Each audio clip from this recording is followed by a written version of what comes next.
یا رسول اللہ میرا خامل مر رہا ہے، کلمہ نہیں پڑھ رہا، صحابی ہو کے کلمہ نہیں پڑھ رہا، کمال، صحابی۔ اب بھاگ کے گئے، ہم نے کہا بیٹا کلمہ پڑھ، پڑھوانے والے نبی، پڑھنے والا صحابی، کہا جی پڑھا نہیں جاتا، بول رہا ہے کلمہ نہیں پڑھا جا رہا۔ آپ نے کہا کیا ہو؟ کہا جی بس پڑھا نہیں جاتا۔ آپ نے فرمایا اس کے والدین میں کون زندہ ہے؟ کہا جی ماں زندہ ہے۔ تو آپ نے کہا اس کی ماں کو بلاؤ، وہ ماں آ گئی۔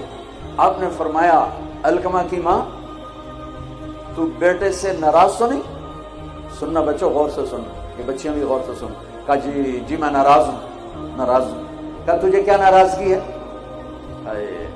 کہ یا رسول اللہ مجھے اس کے دین کا کوئی گلہ نہیں ہے، بہت نیک بچہ ہے، راتوں کو اٹھ کے تہجد پڑھتا ہے، نفلوں میں کھڑے ہو کے قرآن پڑھتا ہے، دن میں روزے رکھتا ہے، لیکن بس مجھ سے جب بولتا ہے تو بدتمیز ہو کے بولتا ہے، میرا دل چیر کے رکھ دیتا ہے جب مجھ سے بات کرتا ہے، بس مجھے اس کا دکھ درد ہے۔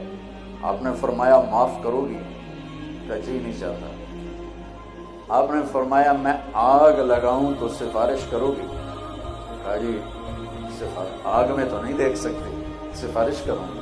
آپ نے فرمایا اگر تم نے معاف نہ کیا تو یہ مرتے ہی اللہ کی آگ میں جلے گا، اس کو صحابی ہونا بھی جہنم سے نہیں کوئی بچا سکتا۔ حالانکہ قرآن کہتا اے میرے نبی میرا وعدہ ہے تیرے تمام صحابہ جنتی ہیں، لیکن میرے نبی نے کہا سن لے تو نے معاف نہ کیا تو یہ سیدھا اللہ کی آگ میں جائے گا۔ سفارش کرتے ہو، معاف کرتے ہو؟ کہ جی میں اب معاف کرتی ہوں۔ آپ نے کہا بیٹا لا الہ الا اللہ کہے، اس نے کہا لا الہ الا اللہ اور جان نکل گئی۔ آپ نے اس کا جنازہ پڑھایا، اس کے دفن میں شریک ہوئے، اور پھر اعلان کیا اس کی قبر پہ کھڑے ہو کر جس نے ماں باپ کو دکھ دیا اس پہ اللہ کی لعنت، اس پہ فرشتوں کی لعنت، اس پہ زمین آسمان کی لعنت، ان کی نہ نماز قبول ہے، نہ روزہ قبول ہے، نہ صدقہ قبول ہے۔